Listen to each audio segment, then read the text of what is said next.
Hello નમસ્કાર સરળ app વતી હું રામભાઈ તમારું સ્વાગત કરું. લઈએ કપાસની તમામ બાબતની માહિતી. તે પહેલા જે ખેડૂત મિત્રો નવા ચેનલ સબસ્ક્રાઇબ અવશ્ય કરે જેથી તમને રોજે રોજ નવી માહિતી નવી અપડેટ છે કંઈક ને કંઈક મળતી રહે. બીજા ખેડૂતોના ભાગ તમે શેર કરી શકો છો વોટ્સઅપ ગ્રુપ અને ફેસબુક પેજ દ્વારા, અને ભાગને લાઈક અવશ્ય કરો જેથી અમને પ્રોત્સાહન મળતું રહે તમારા તરફથી. કપાસના ભાગની ખેડૂત મિત્રોની કોમેન્ટો આવતી હતી, પણ ભાગ 2-3 દિવસ લેટ આવ્યો છે. એનું કારણ એવું હતું મિત્રો કે જે કપાસની વેરાયટી જે ક્વોલિટી છે એ વરસાદના માહોલ બાદ જે તમને આગળ ભાગ મૂકી અને ખરાબ થઈ એ બાદ છે કપાસનું હવે વીણીનું કામકાજ એટલે કે કલેક્ટ કરવાનું કામકાજ ખેડૂતોએ ચાલુ કર્યું બાદ વેચવાલી છે. હવે માવઠા બાદનો જે કપાસ છે એ આવી રહ્યો છે, અને એ અમે જેને ઉપર નિરીક્ષણ કરી રહ્યા હતા કે ક્વોલિટીની અંદર કેટલી ખરાબી છે, બગાડ કેટલો છે અને ક્વોલિટી સારી નબળીમાં ડિફરન્સ છે.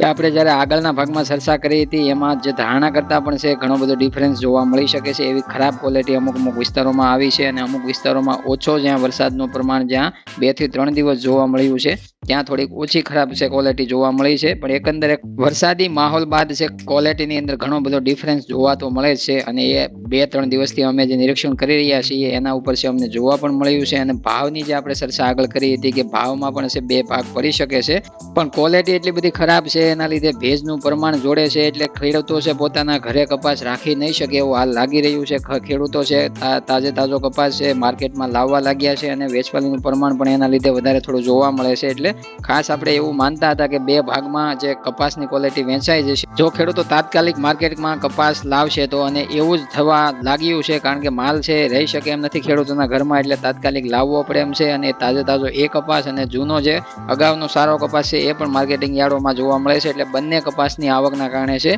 બજાર ઉપર છે એનો પ્રભાવ દેખાય છે, અને એ અમે 2-3 દિવસ જે ભાગ નથી મૂકી શક્યા એનું કારણ છે આવા બધા પ્રક્રિયામાં થોડાક વ્યસ્ત હોવાને લીધે છે તમારી સામે છે ભાગ નથી મૂકી શક્યા. એટલે ખાસ જે પણ ખેડૂત મિત્રોએ કોમેન્ટ કરી છે એને જવાબ મળી જાય માટે આપણે આ બાબત લીધી છે.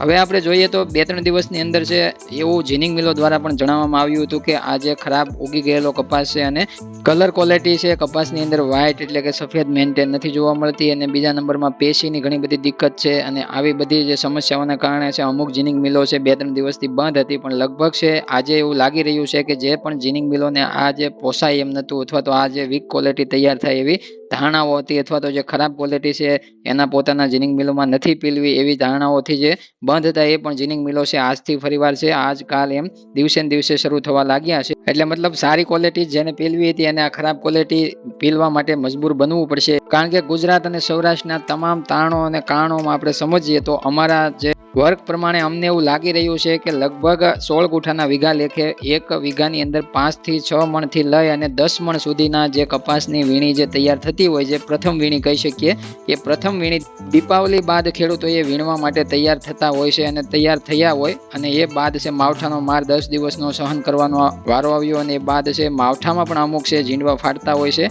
એટલે ખાસ કરીને જોઈએ તો 10 મણ કપાસ 5 થી લઈને 10 મણ વીઘે 16 ગુઠાના વીઘામાં જે આ પહેલી વીણીનો ખરાબ થતો જોવા મળ્યો છે. અને આ કપાસ એટલો બધો જે આપણે કહીએ તો 50% આ કપાસ છે તમામ વિસ્તારમાંથી ખરાબ ક્વોલિટીનો આ બની ગયો છે, અને 50% કપાસ હવે સારો કે ખરાબ એ આપણે આગળ ચર્ચા કરીશું કે 50% જે પાછળ કપા આવવાનો છે, એટલે કે પાછળથી આપણે એવું સરેરાશ 20 મણનો વીઘો ગણીએ તો આપણે એવું માનીએ કે 10 મણ કપાસ જે પાછળથી ગમે ત્યારે આવશે તો આ 50% વીક ક્વોલિટી છે એ માર્કેટમાં ઉતરવાની છે. અને એ ક્વોલિટી માટે કોઈ પણ જીનિંગ મિલો બંધ રહે અથવા તો ચાલુ રહે, પણ એ માર્કેટની અંદર છે ગમે ત્યાંથી સારો કપાસ અથવા તો કોરો કપાસ આ વરસાદી કપાસ પહેલા આવવાનો નથી. એટલે આ કપાસ બધી જીનિંગ મિલોને કોઈ પણ સમસ્યાઓનો ઉકેલ લાવી અને પીલવો જરૂરી બનશે, કારણ કે આ કપાસ નહીં પીલે તો પાછળનો કદાચ સારી ક્વોલિટી અથવા તો કોરો કપાસ આપણે કહી શકીએ એવો કપાસ આવશે તો એમાં તમામ જીનિંગ મિલો સક્રિય થાય તો ત્યારે પણ છે એને મોંઘો પડી શકે છે. એટલા માટે એને આ કપાસ પીલવો જરૂરી બનશે એવું હાલ અમે માની રહ્યા છીએ. અને હાલ છે અમુક જીનિંગ મિલો બંધ હતી એ પણ છે અત્યારે હાલ આ જે વરસાદી કપાસ છે લેવાનું ચાલુ કરી રહી છે.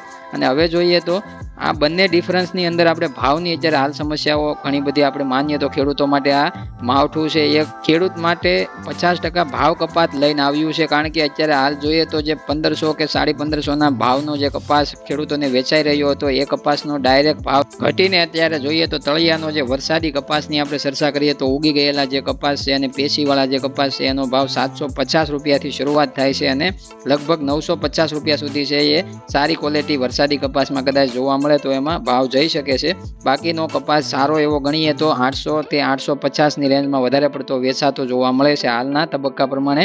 સારી ક્વોલિટી જોઈએ તો આગળ વરસાદ પહેલાની જે કોરો કપાસ જે ખેડૂતોએ ઘરે વીણીને નાખેલો છે એને અત્યારે હાલ જોઈએ તો 1500 કે 1550 રૂપિયા સુધીની વચ્ચેનો બજાર છે મળતી હોય કદાચ, પણ એ ખેડૂતોને આપણે આગળ પણ રાહ જોવાની વાત કરી હતી અને અત્યારે પણ હવે અમે કહી રહ્યા છીએ કે તમારી પાસે સૂકો કોરો આગળનો કપાસ પડ્યો હોય તો તમારે કપાસને નાણાંની જરૂરિયાત ન હોય તો વેચવાનું અત્યારે ટાળવું જોઈએ. અમે આગળ પણ ભાગમાં કહ્યું હતું કે 15 દિવસ ગયા બાદ છે અમને થોડું ચિત્ર ક્લિયર થતું જોવા મળશે અને એ લગભગ અમે એવું માની રહ્યા છીએ કે 50% ખરાબ કપાસ ગુજરાતની અંદર જોવા મળશે અને 50% કપાસ છે એ સારી ક્વોલિટીમાં અથવા તો કોરા કપાસની ક્વોલિટી છે જોવા મળી શકે છે. અને એ ક્વોલિટી સારી જ્યારે જોવા મળશે અને જ્યારે સારી ક્વોલિટીની પાછળથી જ્યારે જરૂરિયાત ઊભી થશે ત્યારે એના ભાવ છે એ ઘણા બધા આપણા ધારણા કરતાં પણ છે અલગ જોવા મળી શકે છે. એટલા માટે જે પણ ખેડૂત મિત્રો સાચવી શકે તો આ વર્ષની અંદર છે તમારે સારી અને નબળી બંને તફાવતવાળી ક્વોલિટી બની છે અને એ પણ 50-50% પ્રમાણમાં બની છે.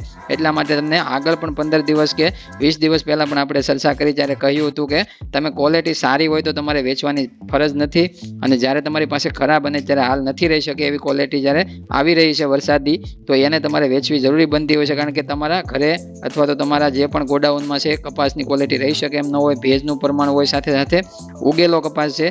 એટલે ખાસ આ બાબતની આપણે નોંધ લેવા માટે છે આ ભાગ છે 2-3 દિવસ લેટ આવ્યો છે. અને જે પણ ખેડૂત મિત્રો છે એ 1650ની કોમેન્ટ કરી રહ્યા છે, 1650ના ભાવ જોવા મળશે તો એને માટે આગળ ભાગ અમે રજૂ કરવાના છીએ ત્યારે તમને એનો જવાબ મળી જશે. હવે આપણે જોઈએ તો હાજર બજારમાં રૂની ગાંસડીના ભાવની અંદર થોડું દબાણ છે જોવા મળ્યું છે, કારણ કે થોડીક સારા નબળા કપાસની વેચવાલીનું પ્રમાણ છે દેશની અંદર ધીમું ધીમું વધારા તરફ જોવા મળે છે. અને જોઈએ તો હાલ ગુજરાત શંકર ગાંસડી છે એની અંદર 300 રૂપિયાનો ઘટાડો થાય 7 નવેમ્બરના રોજ છે 52,800 રૂપિયાએ પહોંચતી જોવા મળી હતી. મધ્યપ્રદેશ એમપી લાઇનમાં 28 એમ ગ્રેડની અંદર 51,600 રૂપિયાનો ભાવ છે જોવા મળે, 100 રૂપિયાનો ત્યાં પણ ઘટાડો જોવા મળે છે.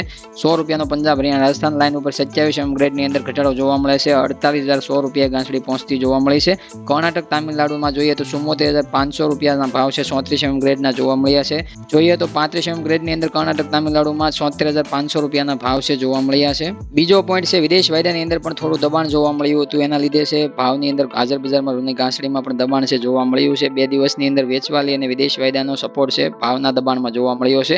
7 નવેમ્બર 2025 અને 18 મિનિટે વાયદાની આઈસ ફ્યુચર્સ ઓપનિંગ સપાટીમાં જોઈએ તો 66.32 સેન્ટની જોવા મળે છે અને વાયદાની અંદર આગળના દિવસની રેન્જ જોઈએ તો 65 સેન્ટના ભાવ છે વાયદાની અંદર રાત્રે જોવા મળ્યા હતા. એ બાદ છે વાયદાની અંદર અડધા સેન્ટની ઘટાડાની અત્યારે હાલ ઓપનિંગ સપાટી જોવા મળે છે.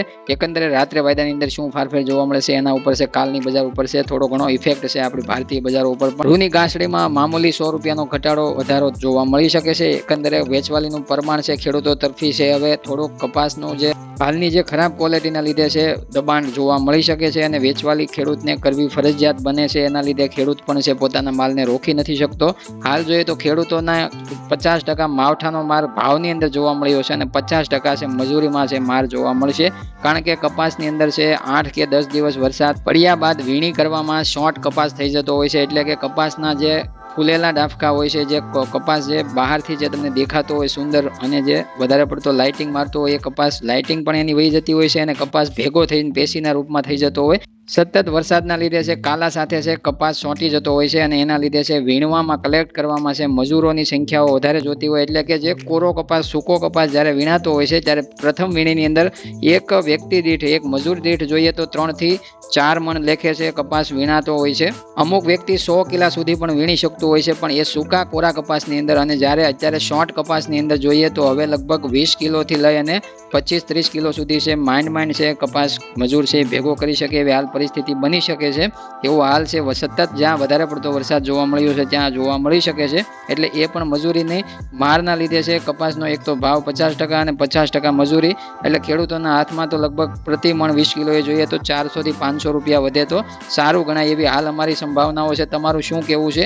અલગ અલગ વિસ્તારોમાંથી આપણા ખેડૂતો આવતા હોય છે, જેથી કરીને કોમેન્ટો તમે કરો તો વધારે પડતા ખેડૂતોને પૂરેપૂરી અલગ અલગ વિસ્તારોની માહિતી મળી શકે અને અમને પણ થોડું જાણવા મળી શકે કે અમારી જે સંભાવનાઓ ધારણાઓ છે એ સાચી છે કે કાંઈ અલગ પરિસ્થિતિ છે એ જાણવા મળી શકે છે. હવે મળીએ ફરી નવા ભાગ સાથે. ત્યાં સુધી તમામ ખેડૂત મિત્રોને કાંઈ પણ ન સમજાણું હોય તો કોમેન્ટ કરવા વિનંતી. નવા ભાગની અંદર એને પણ આપણે આવરી લઈશું અને જવાબ સાથે ભાગ રજૂ કરીશું. ત્યાં સુધી તમામ ખેડૂત મિત્રોને જય જવાન, જય કિસાન, જય ભારત, જય ઠાકર.